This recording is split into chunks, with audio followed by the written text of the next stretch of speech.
Le ciel est encore sombre et peuplé de dragons. Je traverse Londres d'un pas pressé, en inclinant mon parapluie, moins pour me protéger de la pluie que pour dissimuler mes traits. Il y a presque autant de gardiens de la paix dans les rues que de bolgorites bulgares dans les airs. Une pile de débris se dresse en travers de mon chemin, souvenir des attaques de la semaine dernière. J'ignore si ce sont les bombes rebelles ou l'armée d'Ignacia, la reine des dragons britanniques, qui ont causé ces dégâts. Chacun de ces deux groupes livre bataille contre les forces de la première ministre Wyvernmere.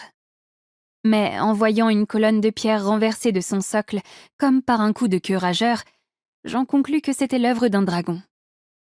Alors que j'arrive devant la station de métro, les premiers rayons du soleil franchissent les toits gris de la capitale, mettant un terme au couvre-feu. La rébellion opère dans l'ombre après tout.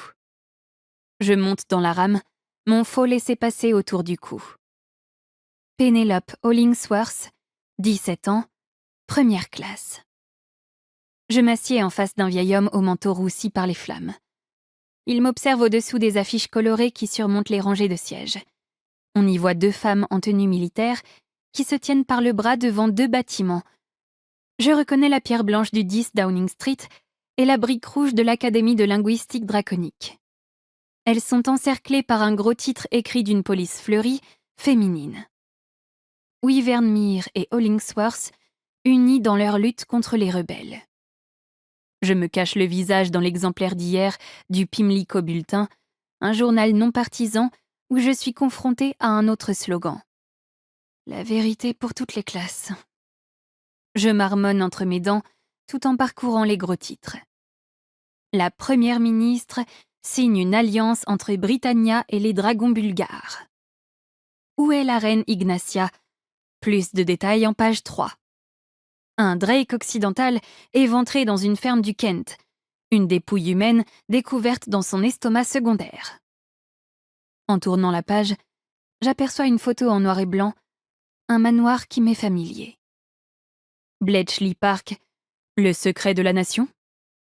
La gorge soudain nouée, je jette le journal sur le siège à côté de moi. Des souvenirs ressurgissent.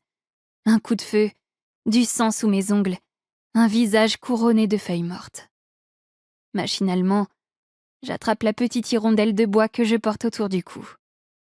Si Atlas était là, il se moquerait des prétentions de Wyvernmere, qui pense pouvoir manipuler les dragons les plus féroces d'Europe afin d'étendre son influence et qui s'imaginait que le peuple de Britannia se prosternerait devant les créatures qui ont autrefois massacré leur population humaine.